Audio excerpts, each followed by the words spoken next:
Alhamdulillah, salatu wassalam ala rasulillah sallallahu alayhi wa sallam.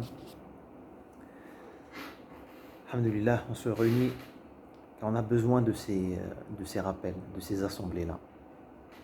Ces assemblées-là, c'est-à-dire ils ont un grand mérite auprès d'Allah subhanahu wa ta'ala.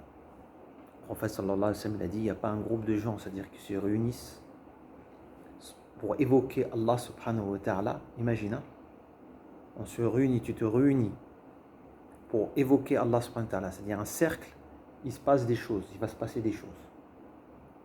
Première chose, وَمَا اجْتَمَعَ قَوْمٌ فِي بَيْتٍ أو من بيوت الله أو اجتمع قوم يذكرون الله سبحانه وتعالى. Première chose, regarde. إِلَّا حَفَتْهُمُ الْمَلَائِكَةُ. Première chose, les anges nous enveloppent de leurs ailes. T'imagines? Première chose, إِلَّا حَفَتْهُمُ الْمَلَائِكَةُ. وَنَزَلَتْ عَلَيْهِمْ السَّكِينَةُ. Et aussi la sérénité, la sakina. C'est-à-dire la sérénité descend.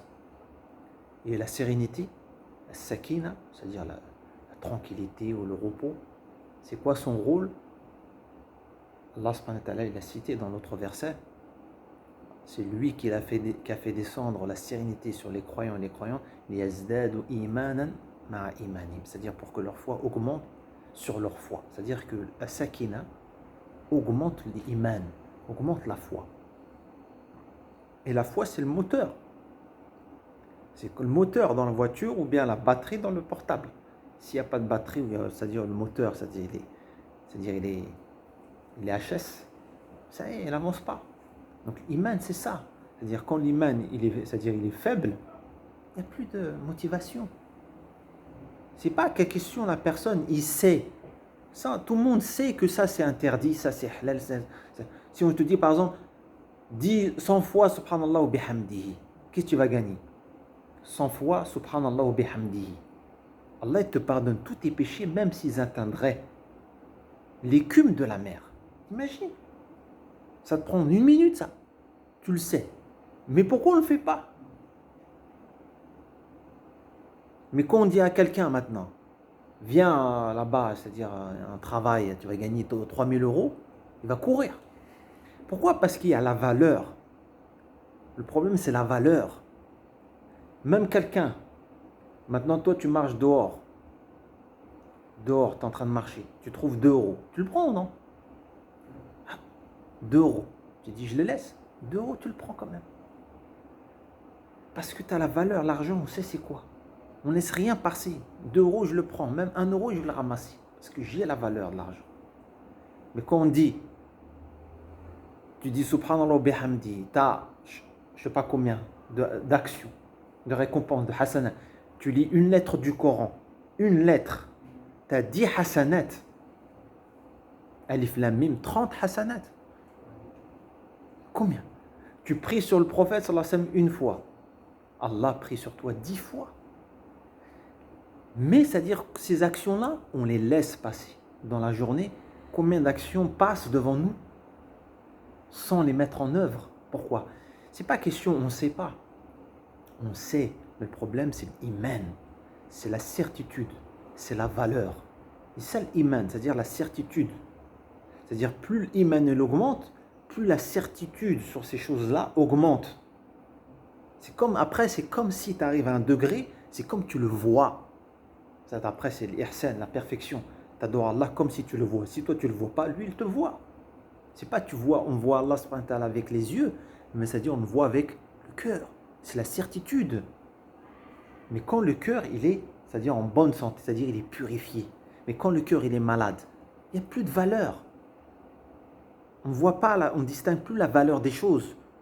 C'est-à-dire que maintenant, il y a plus la valeur des créatures que du créateur. Il y a plus la valeur de ce bas monde que de l'akhirah, de l'au-delà. Il y a plus la valeur des choses matérielles que des bonnes actions. C'est-à-dire, on n'a pas la valeur. C'est pour ça qu'on n'œuvre pas. Ou ça devient dur, c'est difficile. C'est pour ça l'objectif, c'est augmenter l'iman, augmenter la foi, augmenter la certitude sur ces choses-là qui sont invisibles. Pour ça, les compagnons du prophète sallallahu alayhi wa sallam, ils entretenaient leur foi. Malgré qu'ils Ils étaient avec le prophète, sallallahu alayhi wa sallam. Ils vivaient à Médine. Nous, on n'est ni avec le prophète, sallallahu alayhi wa sallam, on est à Médine, et on sait où on vit. L'environnement où on vit, c'est pas à Médine. C'est un mauvais environnement. Malgré ça, les compagnons, quand ils se rencontraient les uns les autres, qu'est-ce qu'ils disaient? Ijlis, linu'minu bi rabbina sa'a. Assis-toi. Quand un compagnon rencontrait l'autre, tu dis assieds-toi, on va croire en Allah. Pendant une heure. Tu dis, mais comment ça? L'autre, tu lui dis, mais on n'est pas des croyants. Il dit, si, mais on va évoquer Allah et notre foi va augmenter. Il faut le nourrir, c'est-à-dire le cœur. C'est-à-dire tu le nourris, c'est comme l'arbre. L'arbre, c'est-à-dire c'est vrai, il a des racines. Mais pour qu'il pousse, il faut le nourrir, il faut l'irriguer. Il faut que tu l'irrigues. Et là, après, c'est-à-dire l'arbre, il sort, il pousse les arbres. Après, il sort les fruits. C'est-à-dire les fruits sortent de cet arbre-là. C'est-à-dire pour que toi, tu bénéficies, c'est-à-dire des fruits de la foi, il faut la travailler, ce iman-là. Parce qu'Allah, il a promis que celui qui concrétise la foi, l'iman, combien Allah il parle dans le Coran? Ladina amanu wa amilu salihat. Il a fait des promesses dans ce bas monde et dans l'au-delà. Pour ceux qui ont la foi et qui font les bonnes actions. Toujours tu le lis dans le Coran. Ladina amanu wa amilu salihat. Par exemple, lanuhyiyannahu hayatan tayyiba. Nous leur accorderons une bonne vie. La promesse de la bonne vie. La promesse de la nusra, de l'aide d'Allah subhanahu wa ta'ala. Allah il est avec toi. Allah il est avec les pieux, Allah avec les croyants. Combien? Allah il fait des promesses. Les promesses, ils sont là. Mais pourquoi nous, on ne voit pas? On ne voit pas les promesses parce qu'on n'a pas concrétisé l'iman. C'est pas qu'on est des mécréants. Non. On est dans le cercle de l'islam. Mais l'iman complet, ça demande un travail. Ça demande un travail de nourrir ce cœur. Maintenant, on voit, c'est-à-dire une dégradation. C'est-à-dire que les gens, ils ne s'occupent plus de leur âme. Et ça, c'est la pire des choses. Allah subhanahu wa ta'ala dit وَلَا تَكُونُوا كَالَّذِينَ نَسُوا اللَّهَ فَأَنْسَاهُمْ أَنفُسَهُمْ. Ne soyez pas comme ceux qui ont oublié Allah. Allah leur a fait oublier leur âme. Et des gens, ils ont oublié leur âme. Même des musulmans, ils ont oublié leur âme. On est là du matin au soir, on court que vers le matériel. Manger, dormir, travailler, manger, dormir, travailler. Même ça devient, la personne ne sait même plus. Tu lui dis pourquoi tu vis. Il dit je vis, c'est pour travailler. Tu travailles pourquoi? Je travaille pour manger. Tu manges pourquoi? Je mange pour travailler. Mais là, tu tournes en rond là. C'est-à-dire, il ne sait plus pourquoi. C'est-à-dire, là, on vit pour manger, on vit pour le matériel. C'est-à-dire, on ne s'occupe que du corps. Et l'âme, on l'a délaissée. C'est pour ça que les gens ne sont pas bien. On n'est pas bien, on n'est pas heureux. Les gens ne sont pas heureux, les gens ont des problèmes. Les couples, les gens dans les couples, ils sont malheureux, ils ont des problèmes. Pourquoi? Parce que les gens ne s'occupent que du matériel. Les problèmes, si tu vois des problèmes par exemple dans les couples, c'est quoi la cause? La plupart, la cause des problèmes dans les couples, c'est l'argent, le matériel, les choses. Si maintenant la personne, il s'élève, il est élevé spirituellement, ces choses-là, pour lui, c'est zéro. Jusqu'à un pieux, il disait, il faut que tu arrives au degré, l'or, c'est-à-dire l'or. Maintenant, nous, c'est l'euro. Et la terre, ça c'est pareil pour toi dans le cœur. Ça c'est pas facile.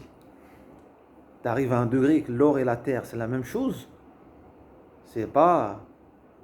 C'est-à-dire, par exemple, je t'enlève tu perds 100 000 euros, c'est comme tu perds 100 000 kilos de terre.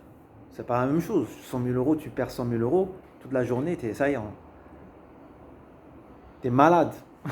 Ça va pas du tout. On dit, qu'est-ce qui peut arriver? Mais si tu as perdu 100 kilos de terre, c'est de la terre.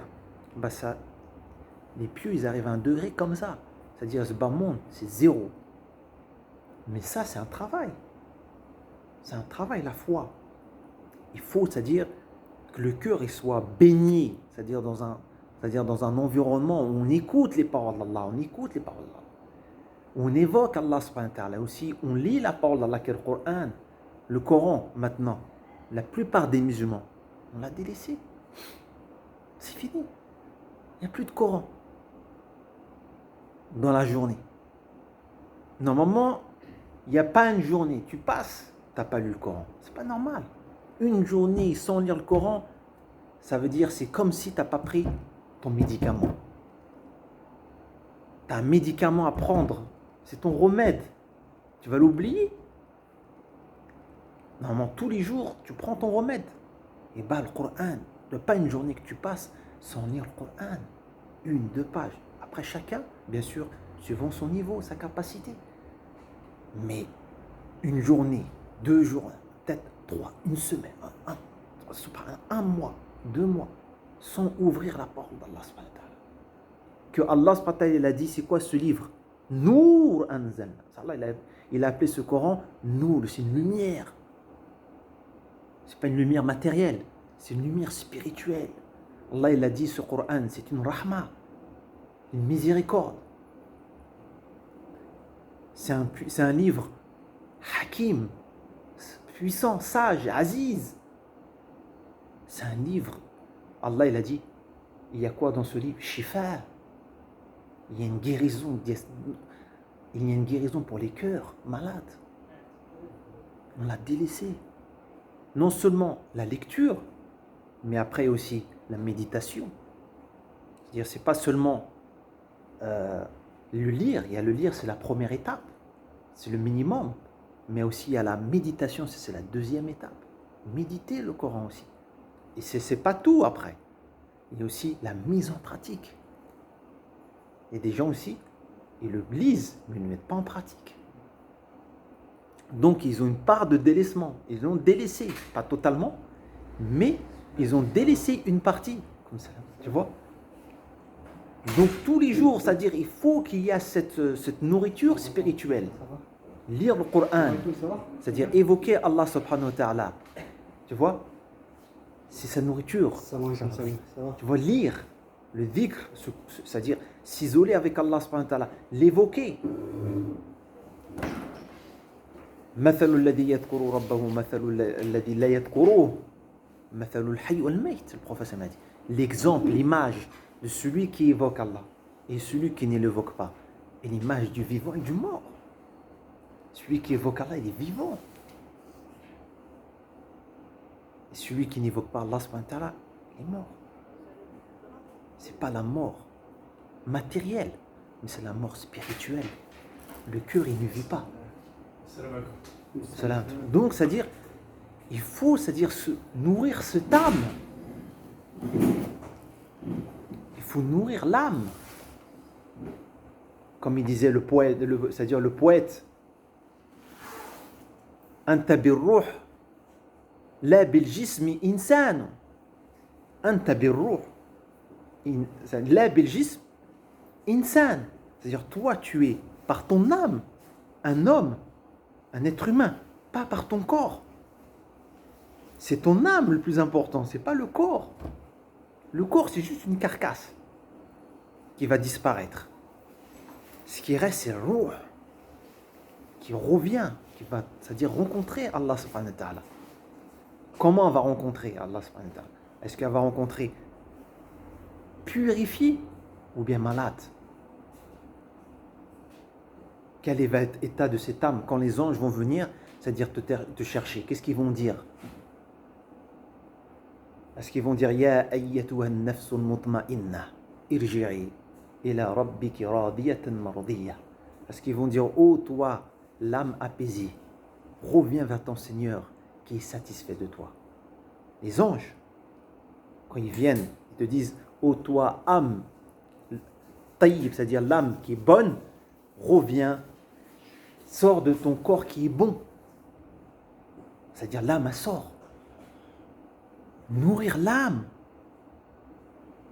Tu es, comme il a dit le poète, tu es être humain par ton âme, pas par ton corps.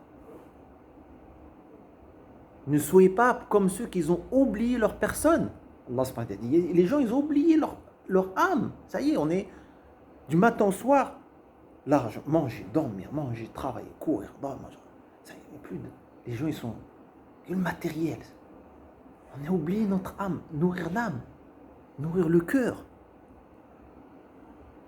Qu'est-ce qu'Allah subhanahu wa ta'ala il a dit dans le verset? Il a dit يَوْمَ لَا يَنْفَعُ مَالٌ وَلَا بَنُونَ إِلَّا مَنْ أَتَى اللَّهَ بِقَلْبٍ سَلِيمٍ. Le jour, لَا يَنْفَعُ, c'est-à-dire ni les biens, ni les enfants vous seront utiles, sauf celui qui viendra à Allah avec un cœur sain. Là, il n'a pas dit avec un corps sain. Allah, il a dit avec un cœur sain. Maintenant, nous, on court pour le corps. Comment le corps, il va être sain? Manger bien, voilà, les gars. Hein? Remplir bien le ventre. On vit pour manger, on vit pour le ventre. Allah, il n'a pas dit celui qui va rencontrer Allah avec un corps sain. Allah, il a dit avec un cœur sain. Qalbun salim. Le cœur, il faut qu'il soit sain. Allah ne regarde ni vos corps, ni vos apparences, mais il regarde vos cœurs. C'est le cœur, comment il est le cœur? C'est quoi l'état du cœur? Est-ce qu'il est sain? Est-ce qu'il y a l'amour d'Allah? Est-ce qu'il y a l'iman? Est-ce qu'il y a le bien pour les gens? Est-ce qu'il y a la miséricorde pour les gens? Ou bien il y a le mal, il y a la haine, il y a la rancune, il y a la jalousie, vouloir le mal, la vengeance, la rancune, les maladies du cœur. Il faut le nettoyer. Il faut guérir ce cœur.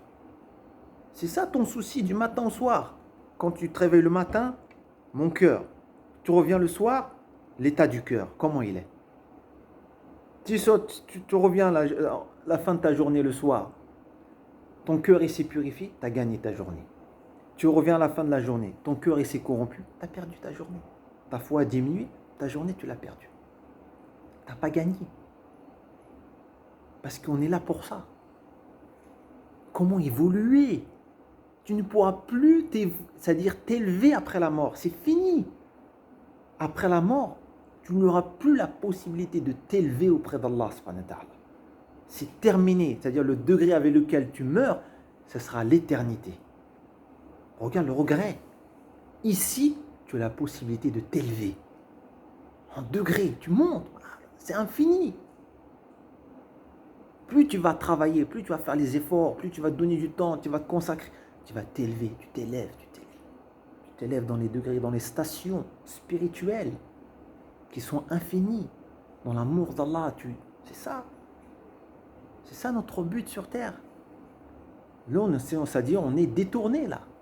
C'est-à-dire cette dunya, c'est-à-dire cette société de consommation nous détourne. Les gens sont complètement détournés. On est là, c'est-à-dire les gens, du matin au soir, on court derrière les choses. Et la journée tout entière elle passe sans qu'on a ouvert le livre d'Allah, sans qu'on l'a évoqué, sans qu'on s'est assis comme ça pour parler. Ça, c'est des assises. Ta foi augmente là. C'est ce qu'on est en train de dire. Juste une assise comme ça. Si tu savais ce qui se passe dans l'invisible, jamais tu vas manquer une assise comme ça. Toujours, dès que tu vas trouver une assise, tu vas t'asseoir. Car le prophète m'a dit, il n'y a pas une assise comme ça sans que les anges les enveloppent de leurs ailes. T'imagines? Que la sakina descend, la sérénité elle descend. Et aussi la miséricorde les recouvre. C'est pas fini. Et que Allah les évoque, nous, auprès l'assemblée des anges. C'est-à-dire, nous, on évoque Allah, Allah, il nous évoque. T'imagines? Parce qu'on s'est réunis comme ça. Nous, on dit, moi, c'est rien, voilà, on est là comme ça. Non. Il y a des anges spéciaux. Des anges, ils sont à la recherche de ces cercles-là. C'est-à-dire, ils sillonnent, ils parcourent la terre. Ils cherchent les cercles de rappel. Dès qu'ils voient un cercle de rappel, ils disent, venez à l'objet de votre recherche. Et ensuite, ils viennent, ils nous enveloppent de leurs ailes. C'est cher, les assemblées comme ça. Maintenant, on voit quoi? C'est-à-dire, ils sont délaissés. Les assemblées, c'est délaissé. Dans les mosquées, même dans les mosquées, c'est vide. Il n'y a plus d'assemblée. Très rarement. C'est rare. Juste on fait la prière, on sort. Où sont ces assemblées de rappel qui font ramener les anges, qui font fortifier la foi, qui augmentent la foi?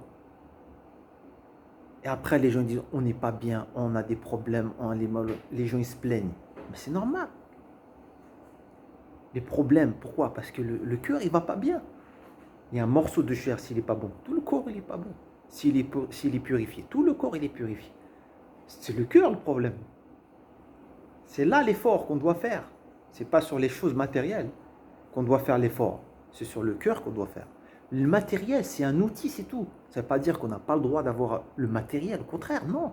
Si on l'utilise c'est-à-dire le but, pour se rapprocher d'Allah subhanahu wa ta'ala, pour nous faciliter l'adoration d'Allah. Au contraire. Mais ce n'est pas un objectif, c'est-à-dire en lui-même. Le matériel, c'est un moyen. Mais le but, c'est Allah subhanahu wa ta'ala. C'est comment je me rapproche d'Allah, comment j'ai voulu. Les gens maintenant se plaignent. Les couples se plaignent. Les divorces en pagaille. Tu ne peux pas compter les problèmes qu'il y a dans les couples. Maintenant, c'est devenu un fléau. Pourquoi? Parce que quand tu regardes la source des problèmes, la cause plutôt, c'est quoi? C'est le matériel. Les gens, ils s'embrouillent, c'est pourquoi? Que ce soit dans les problèmes couples ou problèmes familiaux, problèmes... C'est quoi là, toujours la cause? La cause, quand tu reviens, c'est l'argent, le matériel, les choses.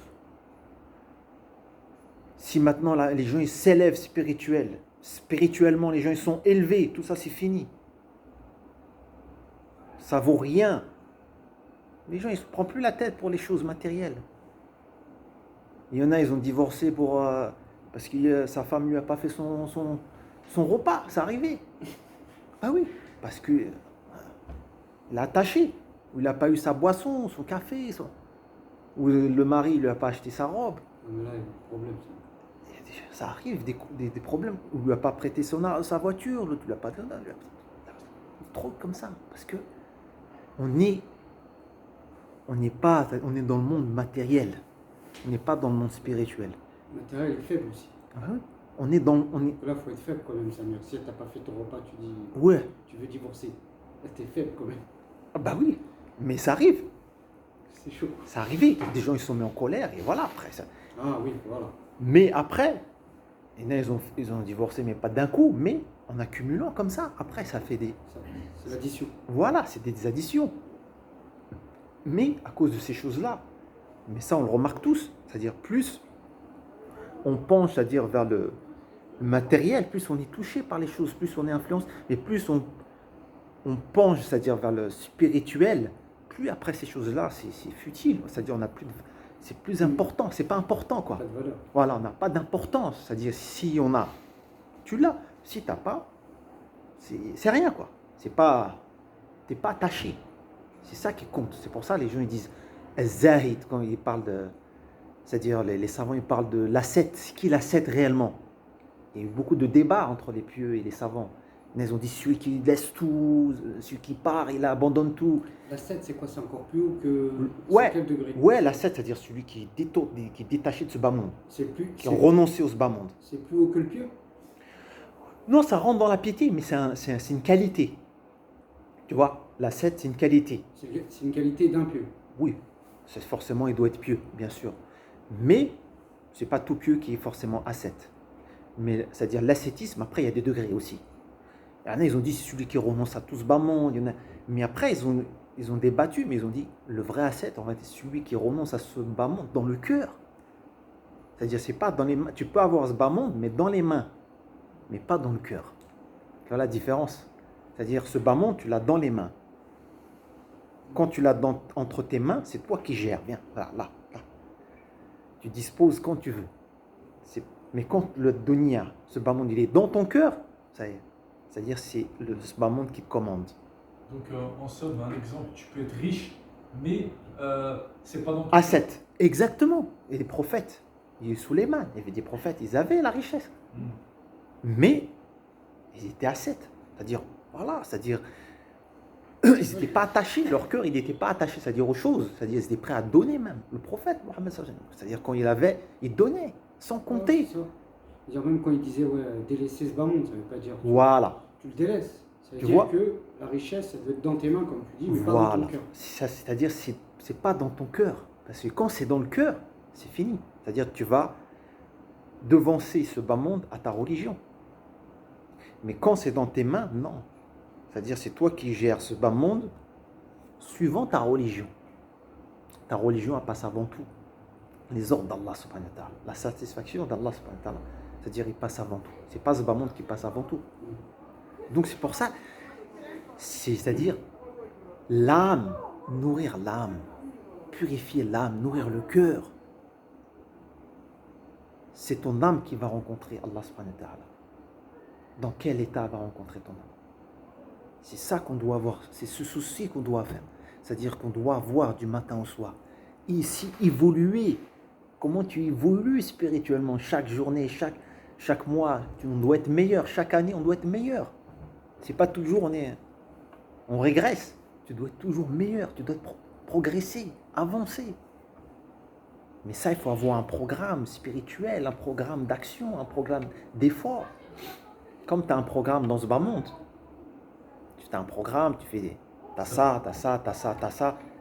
Pareil pour le dîn, c'est-à-dire tu dois avoir un programme d'effort, un programme d'action. Ça peut être quoi par exemple?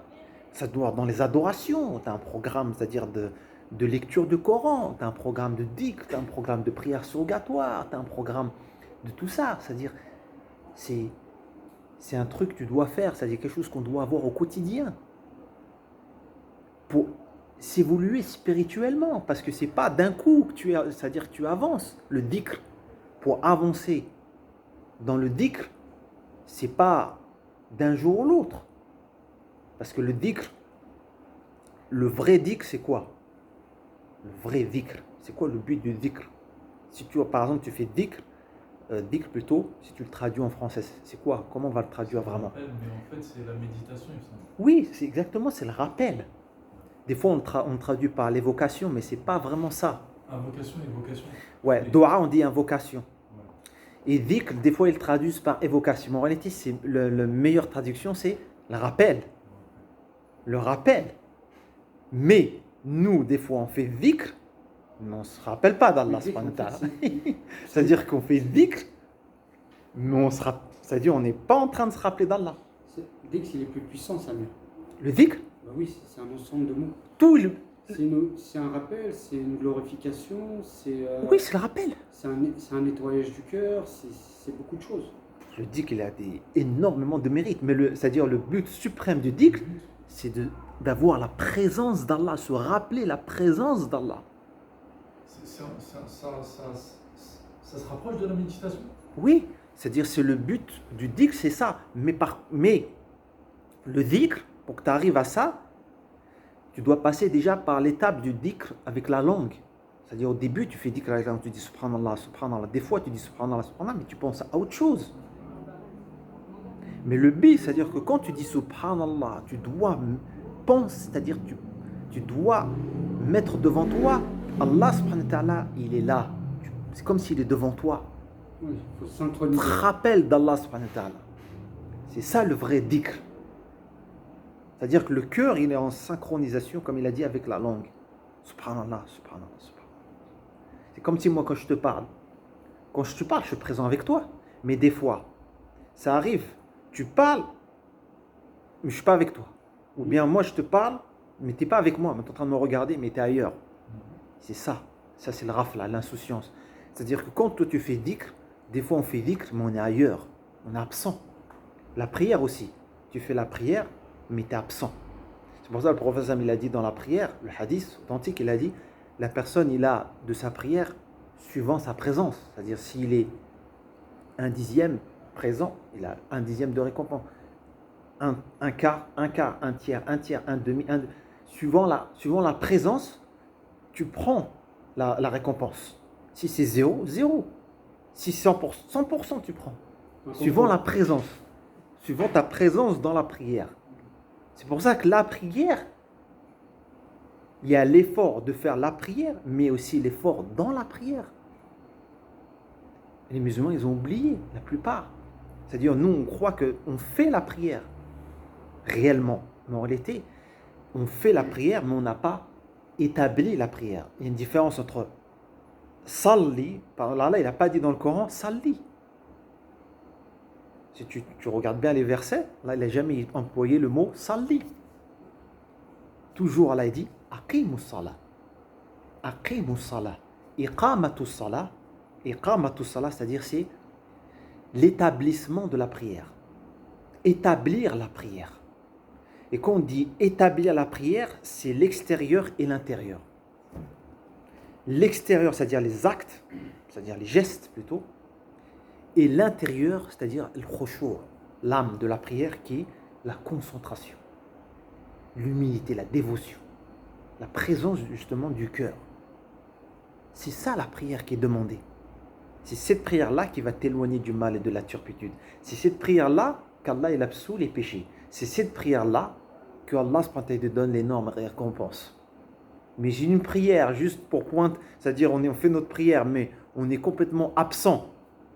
C'est-à-dire tu bénéficies très peu c'est-à-dire du bienfait de la prière. C'est pour ça que le hadith, c'est pas un hadith, mais c'est une parole d'un compagnon, il disait, celui dont sa prière ne l'éloigne pas de la turpitude et du blâmable, il n'a pas de prière. Il n'a pas de prière en réalité. Parce que le but de la prière, un des buts de la prière, c'est que la prière t'éloigne de la turpitude et du blâme. Parce qu'Allah il a dit Inna as-salata tanha 'anil fahsha'i wal munkar. La prière, certes, détourne du mal et de la turpitude. Obligé.